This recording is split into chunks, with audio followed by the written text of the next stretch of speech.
Ngayon, lalay natin ang mayamang kultura ng mga Manobo, isa sa pinakamalaking kultura na nandito sa Philippines.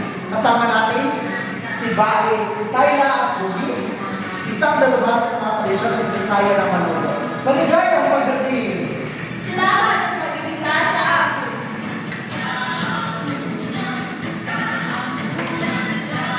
Magandang umaga sa inyo.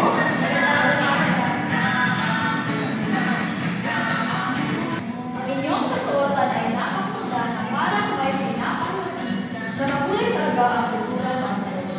Para sa unang tanong, maaari kong maisalaysay kung ano nga ba ang Manobo? Para po ito'y aming lubos na mga kabataan. Ang Manobo ay isa sa pitong tribo na naririto sa mundo.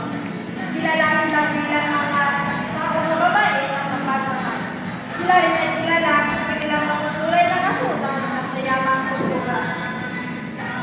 Napaganda talaga na itinutura sa inyong pagkakasabi malam. Sa kabilang banda naman, pag-usapan naman natin ang inyong pamumuhay. Ano ba ang uri ng pamumuhay ng mga Manobo? Ang Manobo ay pangunahing mga magsasaka, umaasa sa kainin o sa kanilang umaasa sa kainin o pagsasaka sa kabuwatan para sa aming kabuhayan. Nangangaso at nangangalap rin kami, nabubuhay sa malapit na pagkakaisa sa kalikasan. Ang aming buhay panlipunan ay patriarkal na may malalakas na ugnayan ng pamilya at isang komplikadong sistema ng pamumuno. Nakakaintriga talaga ang uri ng inyong pamumuhay. Oo nga, Erwin. Ngayon, dumako naman po tayo sa uri ng wika na meron kayo.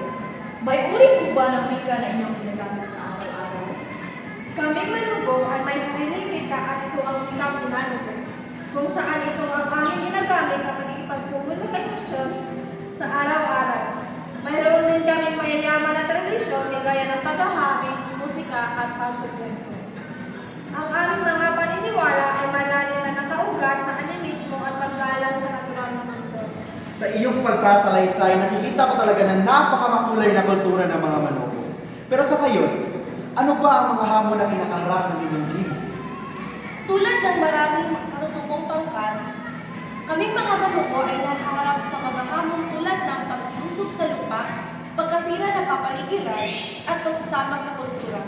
Mahalagang kilalanin at mapanatili ang aming natatanging pangkat. Upang mapanatili at mapayaman pa ang kulturang meron ngayon, ano ba ang maaaring gawin upang ito ay masuportahan? Maraming paraan. Kailangan natin pag-aralan ang patungkol sa kulturang meron ng mga Manobo, lalong-lalo na sa kanilang kasaysayan at tradisyon. Maaari rin tayong sumuporta sa mga organisasyon na nagtatrabaho upang maprotektahan ang kanilang lupain at karapatang pangkultura.